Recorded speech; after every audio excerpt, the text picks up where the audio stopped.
Hello, hello. This is Irene with SaugaTalks. Hello, everyone. Thank you so much for tuning in. All right.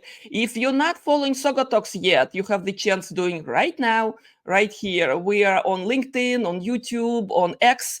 So please let us know what's resonating, what's not, because I'm Irene Lyakovetsky. I'm speaking with fascinating people in tech.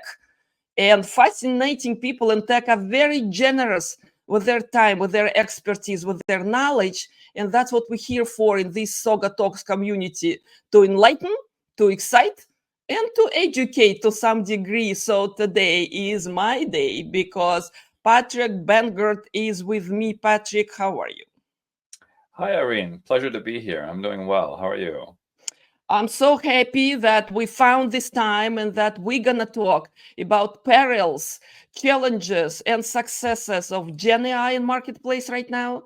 It seemed to be the topic, at least all my feed on LinkedIn, on X. Maybe I tuned it wrong, but it's all about GenAI now.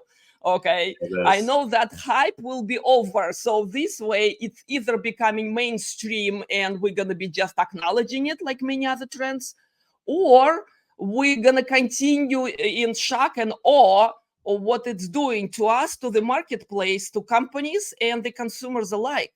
So, what's the state of Gen AI, Patrick, from where you are?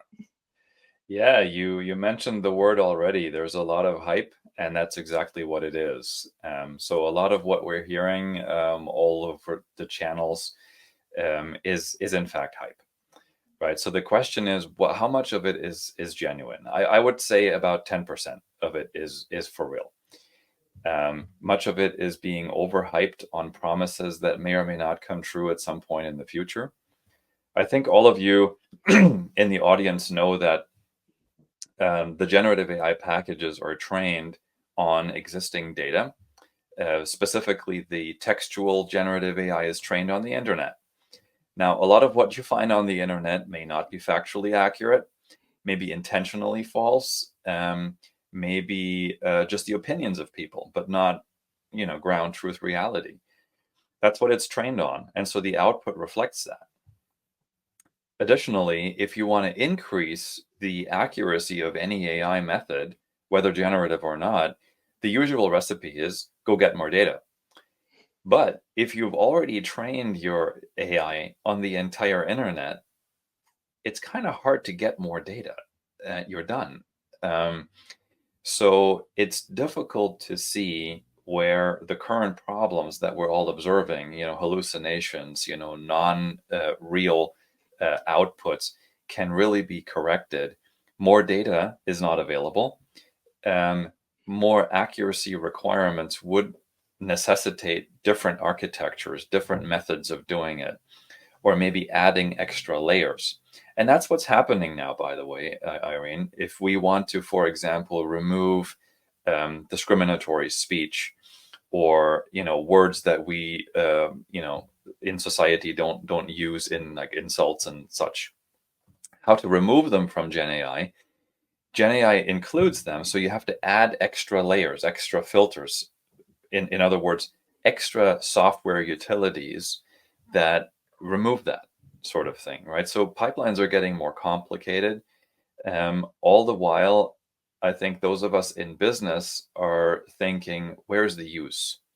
A lot of the use cases we see on social media are very entertaining, but do they provide business value? And so some do, many don't. And that's I think partly what we're here to talk about is which do. So I'll just tell you my favorite one. My favorite one is analytics. So you're all used to looking at dashboards. Like they give you pie charts and forecasts for time series and summarizations of your insights, so that you can make better decisions. Dashboards take a long time to make, but you can do that with GenAI, right? You can ask a question in English and you can get a response as a dashboard, right? The GenAI converts your English question into a database SQL type question, retrieves the data, and then converts that table of data into a graphic that you can look at. Most importantly, though, the actual content that table of data, that is not generated by GenAI. That's retrieved from the database. In other words, you've used GenAI to make it a lot faster to get your answer, but the answer is reliable. The answer is true and precise and accurate and comes from a database that you have proper governance on. So you can trust it and you can make a decision now.